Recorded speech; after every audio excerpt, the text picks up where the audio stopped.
Hello साथियों, स्वागत और अभिनंदन है आप सभी का मेरे छोटे से परिवार 7-11 स्टडी यूट्यूब चैनल के अंदर। ठीक है, और आज हम इसी कड़ी में अगले ओल्ड पेपर की ओर चलते हैं। लगभग मैंने आरएसएस में बोर्ड के 40 और आरपीएससी के भी 40 पेपर में हल करवा चुका हूं, और मैंने अलग से प्लेलिस्ट भी बना रखी है, आप जाकर देख सकते हो।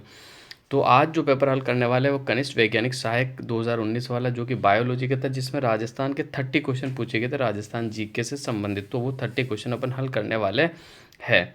ठीक है, इससे पहले अगर आप नए हो तो मेरे चैनल को ज़रूर सब्सक्राइब करना। ठीक है, मेरा छोटा सा परिवार है, वैसे ज़्यादा बड़ा है नहीं है कि मेरे पास मिलियन में सब्सक्राइबर नहीं है, मेरे तो 1000 भी सब्सक्राइब नहीं है। ठीक है, तो आप मुझे सपोर्ट करो, जिससे मुझे मोटिवेशन मिलेगा, मैं आपको बेहतर से बेहतर कंटेंट देने की कोशिश करूँगा। ठीक है, तो चलते हैं पहले क्वेश्चन की ओर। पहला क्वेश्चन बढ़ते हैं। पहला क्वेश्चन क्या है? तो पहला क्वेश्चन जैसा कि आपके सामने है, निम्नलिखित में से कौन सा एक लोक चित्रकला का अंग नहीं है? तो इसका जो अपना राइट आंसर हो जाएगा ऑप्शन नंबर सी, बिल्कुल राइट आंसर हो जाएगा। ठीक है, बनी ठनी। ठीक है, ऑप्शन नंबर सी आपका बिल्कुल राइट आंसर हो जाएगा। ठीक है, कि ऑप्शन नंबर सी जो है आपका चित्रकला का अंग नहीं है। ठीक है, अगले क्वेश्चन की ओर बढ़ते हैं अपन। अगला क्वेश्चन क्या है? इस्लामाबाद में निम्बार्काचार्य पीठ की स्थापना किसने की थी? तो इस्लामाबाद के अंदर जो निम्बार्काचार्य पीठ की स्थापना करती वो परशुराम देव ने करी थी। ऑप्शन नंबर भी आपका बिल्कुल राइट आंसर हो जाएगा। ठीक है, और अभी हाल ही के अंदर देखो इस्लामाबाद का नाम बदल दिया गया, निम्बार्क नगर कर दिया गया, ये भी आपको याद रखना है। ठीक है, अगले क्वेश्चन की ओर चलते हैं। अगला क्वेश्चन क्या है?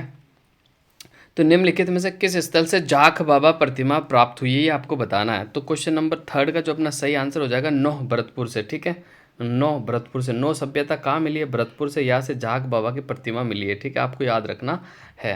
ठीक है, इसके अलावा मैं बात कर लूँ तो आवानेरी जो कि दौसा में पड़ता है, या हर्षद माता मंदिर भी स्थित है, और बावड़िया भी स्थित है, ये भी आपको याद रखना। किराड़ू जो कि बाड़मेर में पड़ता है। ठीक है, इसे राजस्थान का खजुराहो भी कहा जाता है। और ये हाथमा गांव में किराड़ू जो कि प्राचीन गुज्जर प्रतिहार कालीन शैली में निर्मित मंदिर है। बैराट जो कि जयपुर के अंदर पड़ती है प्राचीन सभ्यता है, जिसका उत्खनन दयाराम साहनी के द्वारा किया गया था। ठीक है, तो आगे बढ़ते हैं अगले क्वेश्चन की। और आगे क्या है अपना अगला क्वेश्चन? अगला क्वेश्चन है अपना, देखो थोड़ा छोटा कर देता हूँ आपको दिखने में आसानी हो जाए। अकबर द्वारा मानसिंह को निम्नलिखित में से कौन से मुगल प्रांतों का सूबेदार नियुक्त किया गया था? यानी सूबेदार यानी राज्यपाल, तो ये आपको बताना है। ठीक है, काबुल, बिहार, बंगाल और गुजरात। तो इसकी एक छोटी सी ट्रिक हमेशा याद रहेगी, आपको याद रखना। आप काबीब, क्या याद रखोगे? काबीब। अब आप कहोगे काबीब क्या होता है? का से काबुल, बी से बिहार, बे से बंगाल। तो आपको याद रखना। तो इसका जो राइट आंसर हो जाएगा 1 2 3। ठीक है, 4 का जो अपना राइट आंसर हो जाएगा क्या हो जाएगा भाई? 1 2 3। ऑप्शन नंबर ए आपका बिल्कुल राइट आंसर हो जाएगा। ठीक है, ऑप्शन नंबर ए जो है आपका बिल्कुल राइट आंसर हो जाएगा, काबीब। ठीक है, ये ट्रिक आपको याद रखनी है। वागड़ के परमार राजवंश की राजधानी कहाँ थी?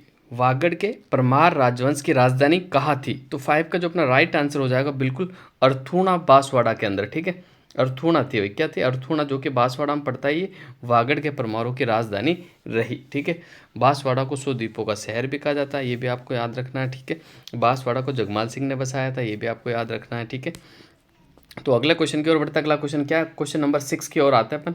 ये आ गया अगला नंबर अपना 6 वाला। गोसुंडी अभिलेख देश भाषा में लिखे गए। तो गोसुंडी अभिलेख जो लिखा गया वो संस्कृत भाषा में लिखा गया। कौन सी भाषा में लिखा गया भाई? संस्कृत भाषा में लिखा गया। इसका जो सही आंसर हो जाएगा ऑप्शन नंबर बी आपका बिल्कुल राइट आंसर हो जाएगा। ठीक है, और गोसुंडी अभिलेख में वैष्णव धर्म की प्राचीनतम जानकारी हमें मिलती है। ये दूसरी ईसा शताब्दी पूर्व का है, ये भी आपको याद रखना है। अगला क्वेश्चन की ओर बढ़ता है। अगला क्वेश्चन क्या है? कालीबाई संबंधित थी। तो कालीबाई कहाँ से थी? कालीबाई का जो संबंध वो डूंगरपुर से था। डूंगरपुर के रास्तापाल गांव से था। रास्तापाल कांड हुआ था जब अपने अध्यापक जी को अंग्रेजों के चंगुल से छुड़ाने के लिए उन्होंने अपने शरीर को छलनी कर दिया था अंग्रेज सैनिकों ने गोली चला के। तो रास्तापाल कांड का जो संबंध है वो डूंगरपुर राज्य से। कालीबाई का संबंध भी डूंगरपुर राज्य से है। 1947 में ये रास्तापाल कांड हुआ था। ठीक है, अगले क्वेश्चन की ओर बढ़ते हैं। अगला क्वेश्चन क्या है? 1948 में मत्स्य संघ का प्रधानमंत्री किसे बनाया गया था? तो मत्स्य संघ का जो प्रधानमंत्री बनाया गया वो शोभाराम कुमावत को बनाया गया था, ये आपको याद रखना। पहला चरण के अंदर जो एकीकरण का जो प्रथम चरण था उसमें जो प्रधानमंत्री थे शोभाराम कुमावत थे। दूसरे चरण के जो प्रधानमंत्री थे गोकुल लाल असावा थे। ठीक है, तीसरे चरण के माणिक्यलाल वर्मा थे। चौथे चरण की बात कर लूँ तो हीरालाल शास्त्री थे। ये सारे मैंने प्रधानमंत्री आपको बता दिया। ठीक है, ये आपको याद रखना है। पहला चरण कब हुआ था? पहला 18 मार्च 1948, दूसरा 25 मार्च 1948, तीसरा 18 अप्रैल 1948, और चौथा जो चरण होता है 30 मार्च 1949 को आता है। ये भी आपको याद रखना, मैंने तिथि भी आपको बता दी है, ये भी आपको याद रखना। अगले क्वेश्चन की ओर बढ़ते हैं। अगला क्वेश्चन क्या है, निमुचना कांड के समय अलवर का शासक कौन था। मोस्ट इंपॉर्टेंट सवाल है कि भाई निमुचना कांड के समय अलवर का शासक कौन था। तो निमुचना कांड के समय जो अलवर का शासक था महाराजा जय सिंह था। भाई कौन था, महाराजा जय सिंह था।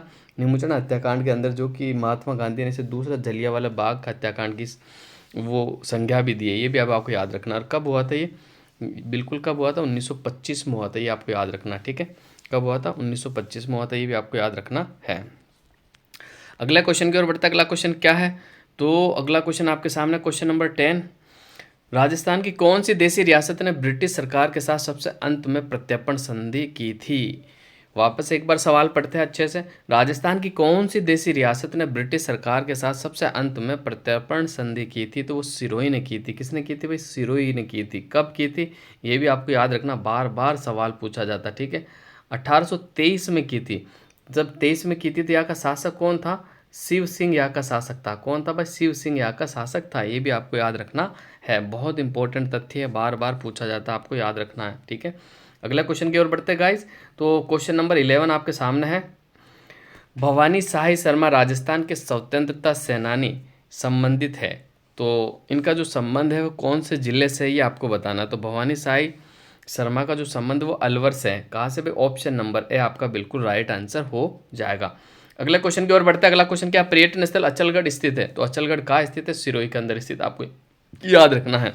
अचलगढ़ के किला का जो निर्माण करवाया था वो महाराणा कुंभा ने करवाया था। अचलगढ़ जो चोटी स्थित है वो भी सिरोही में है। अचलगढ़ चोटी की जो ऊंचाई है कितनी है, 1380 मीटर है, ये भी आपको याद रखना है। अगले क्वेश्चन की ओर बढ़ते हैं गाइस। अगला क्वेश्चन क्या है हमारा, तो अगला क्वेश्चन जैसा कि आपके सामने है, उस समुच्चय को चुनिए जिसके सभी शहरों में सवाई जयसिंह सेकंड द्वारा निर्मित वेधशालाएं है। वापस से सवाल को पढ़ लेते हैं। उस समुच्चय को चुनिए जिसके सभी शहरों में सवाई जयसिंह द्वारा निर्मित वेधशालाएं, कुल कितनी, 5 वेधशालाओं का निर्माण करवाया था। तो कौन से शहर में वो अपन देखते हैं। ठीक है, तो 14 का जो है 13 का जो राइट आंसर हो जाएगा ऑप्शन नंबर सी आपका बिल्कुल राइट आंसर हो जाएगा। ठीक है, अब याद रखने की ट्रिक मैं आपको बता देता हूँ। एक तो राजस्थान की राजधानी में बना है, एक भारत की राजधानी में बना है, दो तो आपका क्लियर हो गया। ठीक है भाई, जयपुर और दिल्ली तो बिल्कुल आपके दिमाग में सेट होना चाहिए। एक तो भाई देश की राजधानी, एक राज्य की राजधानी, एक तो देश की राजधानी, एक राज्य की राजधानी, जयपुर और दिल्ली, ये तो क्लियर हो जाना चाहिए। इसके अलावा बनारस उज्जैन मथुरा, बनारस उज्जैन मथुरा, बनारस उज्जैन मथुरा, बनारस और उज्जैन और मथुरा। बनारस को कभी कभी वाराणसी के नाम से भी दिया जा सकता है, तो वो भी आपका सही हो जाएगा। तीसरा जो एक ऑप्शन इसमें आगरा डाला जाता है जैसे हमेशा के लिए, तो वो आगरा नहीं है, आपको याद रखना। देखो दूसरा ऑप्शन में आगरा दिया हुआ है, तो आगरा बिल्कुल नहीं है, आपको याद रखना है। ठीक है, अजमेर भी दिया जाता है जैसे इसमें अजमेर दिया हुआ, तो ये भी नहीं हो सकता। इलाहाबाद में भी नहीं है। ठीक है, तो ये आपको याद रखना है। इसका जो राइट आंसर हो जाएगा जयपुर दिल्ली बनारस उज्जैन मथुरा, जयपुर दिल्ली बनारस उज्जैन मथुरा, जयपुर दिल्ली बनारस उज्जैन मथुरा। आपको याद हो गया, मैं आपसे उम्मीद करता हूँ। तो अगले क्वेश्चन की ओर बढ़ते हैं। राजस्थान में निम्नलिखित में से कौन सा त्योहार सावन मास में नहीं आता है, यानी सावन मास में कौन सा त्यौहार नहीं आता, ये आपको बताना है। तो 14 का जो अपना राइट आंसर हो जाएगा वो बिल्कुल, इसे बोर्ड ने फाइनल आंसर की में डिलीट कर दिया भाई। ठीक है, ऊप छठ, रक्षाबंधन, नाग पंचमी और बड़ी तीज और कजली तीज। ठीक है, वंश भास्कर के रचयिता कौन है, तो वंश भास्कर जो रचयिता है बिल्कुल सूर्यमल मिश्रण है। वंश भास्कर के जो रचयिता कौन है, सूर्यमल मिश्रण है। सूर्यमल मिश्रण का जो संबंध है वो बिल्कुल बूंदी से है। ये राम सिंह सेकंड के दरबारी कवि थे, ये भी आपको याद रखना है।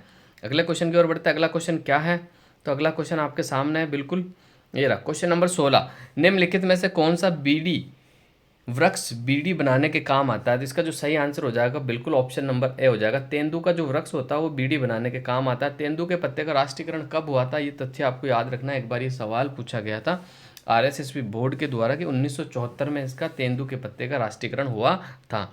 अगले क्वेश्चन की ओर बढ़ते हैं गाइस। रे कलर ऊसर किस मृदा के अन्य नाम है, तो इसका जो राइट आंसर हो जाएगा काली मृदा। सॉरी मैंने गलत कह दिया, काली मृदा नहीं होती रे, ये इसका जो राइट आंसर हो जाएगा अपना बिल्कुल लवणीय जो मृदा होती है ना, ऑप्शन नंबर ए।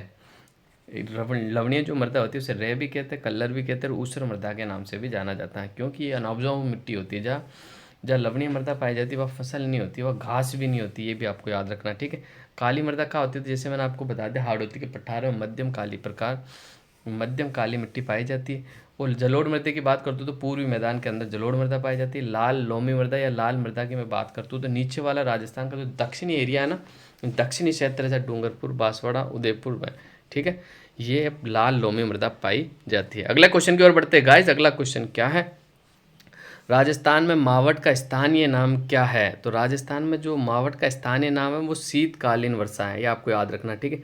सर्दियों में जो बरसात होती है उसे मावट के नाम से जाना जाता है, ठीक है। और इसे राजस्थान में गोल्डन ड्रॉप्स के नाम से जाना जाता है, क्योंकि रबी की फसल के लिए बहुत लाभदायक होती है।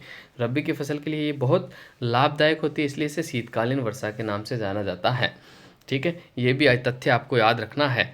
अगले क्वेश्चन की ओर बढ़ते हैं गाइस। अगला क्वेश्चन क्या है? तो अगला क्वेश्चन आपके सामने है बिल्कुल। राजस्थान में मुख्यमंत्री सड़क योजना किस वर्ष लागू की गई थी? तो राजस्थान में मुख्यमंत्री सड़क योजना किस वर्ष लागू की गई थी? 19 का जो राइट आंसर हो जाएगा आपका बिल्कुल ऑप्शन नंबर बी बिल्कुल राइट आंसर हो जाएगा, 2005। ऑप्शन नंबर बी आपका बिल्कुल राइट आंसर हो जाएगा, 2005। अगले क्वेश्चन की ओर बढ़ते हैं। 20वां क्वेश्चन है, जमुआ रामगढ़ अभ्यारण्य राजस्थान के किस जिले में? तो बहुत आसान सवाल है कि जयपुर में स्थित है। जमुआ रामगढ़ अभ्यारण्य कहाँ स्थित है? जयपुर में स्थित है, ठीक है। तो आपसे छोटा सा एक सवाल है मेरा, जो कि आप कमेंट बॉक्स में उसका उत्तर जरूर देना कि सवाई मानसिंह अभ्यारण्य कहाँ स्थित है, कौन से जिले में स्थित है, ये आपको बताना है। उदयपुर में बात कर ले तो सज्जनगढ़ अभ्यारण्य हो जाता है आपका, ठीक है। उदयपुर में सज्जनगढ़ अभ्यारण्य आपका हो जाएगा, ठीक है। तो अगले क्वेश्चन की ओर बढ़ते हैं अपन। राजस्थान का प्रथम जैविक उद्यान का नाम क्या है, ये आपको बताना है, ठीक है। नाहरगढ़, शेरगढ़, आकल और वन विहार। तो इसका जो सही आंसर हो जाएगा नाहरगढ़, ऑप्शन नंबर ए बिल्कुल राइट आंसर हो जाएगा। अगर ऑप्शन में सज्जनगढ़ दिया हुआ तो जाहिर सी बात है कि क्वेश्चन डिलीट होता। 2 बार ये क्वेश्चन बन गया जिसमें कि प्रथम जैविक उद्यान पूछा, सज्जनगढ़ और नाहरगढ़ दोनों ऑप्शन में थे, तो फिर इसको डिलीट कर दिया गया, क्योंकि एक का अधिसूचना पहले हुई और एक का निर्माण पहला हुआ, तो फिर दोनों में से पहला किसको माने, इसलिए इसको डिलीट कर दिया गया। इसमें सज्जनगढ़ नहीं है तो नाहरगढ़ आपका उत्तर बिल्कुल सही होगा, ठीक है, इसमें कोई संदेह नहीं है। अगले क्वेश्चन की ओर बढ़ते हैं गाइस। अगला क्वेश्चन क्या हमारा? तो अगला क्वेश्चन आपके सामने है, जैसे कि क्वेश्चन नंबर 22, निम्नलिखित में से कौन सा एक युग्म सुमेलित नहीं है, ये आपको बताना। तांबा बिल्कुल खैतड़ी में होता है, बिल्कुल सही। लो एक्स मोरिजा वानोर में। टंगस्टन पलाना में नहीं होता भाई, टंगस्टन डीडवाना, नागौर और वालदा सिरोही में होता है। तो ऑप्शन नंबर सी आपका बिल्कुल राइट आंसर हो जाएगा। और सीसा जस्ता की जावर की खान, जो कि आप सभी को पता है, ये सैत्र सिंह के काल के अंदर मिली थी, ठीक है। अगले क्वेश्चन की ओर बढ़ता है। अगला क्वेश्चन क्या है? तो अगला क्वेश्चन आपके सामने है कि राजस्थान की 20वीं पशु गणना 2017 के अनुसार निम्न में से कौन सी संख्या में सर्वाधिक है, ये आपको बताना है, ठीक है। तो 23 की मैं बात कर लूँ तो 20वीं जो पशु गणना उसके अनुसार राजस्थान में सर्वाधिक बकरियाँ हैं। कौन सी है अभी? सर्वाधिक पशुधन जो है वो बकरियाँ हैं, ठीक है। 23 का जो राइट आंसर हो जाएगा वो बिल्कुल बकरियाँ, ठीक है। और बकरियों की संख्या में अभी कमी भी आई है, ठीक है। ये भी आपको याद रखना। सर्वाधिक जो कमी आई ना वो गद्दों में आई, लगभग 71% कमी आई गद्दों के अंदर, सबसे ज़्यादा, ठीक है। और सबसे ज़्यादा वृद्धि की मैं बात कर लूँ तो भैंसों में हुई, सबसे ज़्यादा वृद्धि भैंसों में 5.53, ये आपको याद रखना, ठीक है। गायों की बात कर लूँ तो 4.41, ये भी आपको याद रखना है, ठीक है। तो अगले क्वेश्चन की ओर बढ़ते हैं। अगला क्वेश्चन क्या है हमारा? बिल्कुल, राजेंद्र सिंह निम्नलिखित में से किस संस्थान के संस्थापक है, ये आपको बताना है। तो 24 का जो आपका राइट आंसर हो जाएगा बिल्कुल तरुण भारत संघ, ऑप्शन नंबर बी आपका बिल्कुल राइट आंसर हो जाएगा। अगले क्वेश्चन की ओर बढ़ते हैं गाइस। अगला क्वेश्चन हमारा क्या है? राजस्थान राज्य का अक्षांशीय विस्तार है। तो राजस्थान राज्य का जो अक्षांशीय विस्तार है, बिल्कुल आसान सवाल है आपका, 23 उत्तर से 30 दक्षिण, बिल्कुल ये ऑप्शन नंबर भी आपका बिल्कुल राइट आंसर हो जाएगा, ठीक है। ये आपको याद रखना है। अगला क्वेश्चन की ओर बढ़ते गाइस। अगला क्वेश्चन क्या है? तो अगला क्वेश्चन 26 नंबर, ये आपके सामने है बिल्कुल। निम्नलिखित में से कौन सी फसल राजस्थान के आर्द्र दक्षिणी मैदानी कृषि जलवायु खंड के लिए उपयुक्त नहीं है, ये आपको बताना है। तो 26 का जो अपना राइट आंसर हो जाएगा बिल्कुल, देखो गेहूं भी होते हैं, दालें भी होते हैं, चावल भी होते हैं, लेकिन जीरा का संबंध नहीं है। जीरा तो मरुस्थल के अंदर होता है, फिर ज़्यादा वो मिट्टी भी उसके लिए उपयुक्त नहीं है। तो ऑप्शन नंबर डी आपका बिल्कुल सही आंसर हो जाएगा, ठीक है। अगले क्वेश्चन की ओर बढ़ते हैं। निम्नलिखित में से कौन सा मरुस्थलीकरण का कारण नहीं है, ये आपको बताना है। तो मरुस्थलीकरण का कारण नहीं है, ये आपको बताना है। तो 27 का जो सही आंसर हो जाएगा वो बिल्कुल ऑप्शन नंबर डी। अतिवृष्टि से और मरुस्थली से कुछ लेना ही नहीं। अतिवृष्टि का मतलब कि जब ज़्यादा बरसात होती है उसे अतिवृष्टि कहा जाता है, ठीक है। तो बरसात का मरुस्थलीकरण का क्या लेना होगा कि बरसात होगी तो फिर मरुस्थल खत्म होगा, हरियाली बढ़ेगी, ठीक है। तो इसका जो सही आंसर हो जाएगा ऑप्शन नंबर डी होगा। अगले क्वेश्चन की ओर बढ़ते गाइस।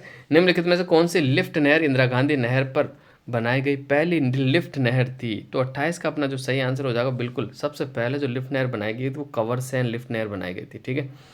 कौन सी लिफ्ट नहर सबसे पहले बनाई गई थी? कंवरसेन लिफ्ट नहर सबसे पहले बनाई गई थी। 9 शाखाएं हैं और 7 लिफ्ट नहर है, ठीक है, ये आपको याद रखना। और इंदिरा गांधी नहर का पुराना नाम राजस्थान नहर था। 2 नवंबर 1984 को इसका नाम IGNP कर दिया गया था। ये भी आपको याद रखना है। और नहर की जो मुख्य लंबाई है वो कितनी है, 445 है, और फीडर की लंबाई जोड़ के 649 है। ठीक है, ये भी आपको याद रखना है। तो अगला क्वेश्चन की ओर बढ़ता है। अगला क्वेश्चन क्या है हमारा, बिल्कुल अगला क्वेश्चन आपके सामने 29वां क्वेश्चन जो है, बीकानेर में से कौन से युग्म जिले में से एक भी नदी प्रवाहित नहीं होती है, यानी कौन सा युग्म में जहाँ एक भी नदी नहीं। तो 29 का जो राइट आंसर हो जाएगा अपना बिल्कुल ऑप्शन नंबर ए, बीकानेर और चूरू। बीकानेर और चूरू, ऑप्शन नंबर ए आपका बिल्कुल सही आंसर हो जाएगा। ऑप्शन नंबर ए आपका बीकानेर और चूरू बिल्कुल सही आंसर हो जाएगा। ठीक है, अगला क्वेश्चन की ओर बढ़ता है अपना। अगला क्वेश्चन क्या है, भारत के कुल क्षेत्रफल का राजस्थान में आच्छादित प्रतिशत है, ये आपको बताना है। तो 30 का जो अपना राइट आंसर हो जाएगा बिल्कुल 10.41%। कितना प्रतिशत है, 10.41, यानी पूरे भारत का राजस्थान का जो एरिया है भारत के अंदर वो 10.41% है। ठीक है, और राजस्थान क्षेत्रफल की दृष्टि में देश का सबसे बड़ा राज्य भी है।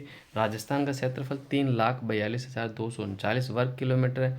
ठीक है, और मील में बात कर ली जाए तो 132,140। ठीक है, ये याद रखना आपको, 132,140, यानी 1,32,140 मील वर्ग किलोमीटर हो जाएगा आपका आंसर। ठीक है, तो आज की क्लास को यही विराम देते हैं। अगली क्लास में आपसे फिर मुलाकात होगी। अगर आप नए हो तो हमारे चैनल को ज़रूर सब्सक्राइब कीजिएगा, लाइक भी कीजिए और कमेंट भी कीजिए। तो आज के लिए बस इतना ही, अगली क्लास में फिर मिलेंगे आपसे। आप सभी का धन्यवाद।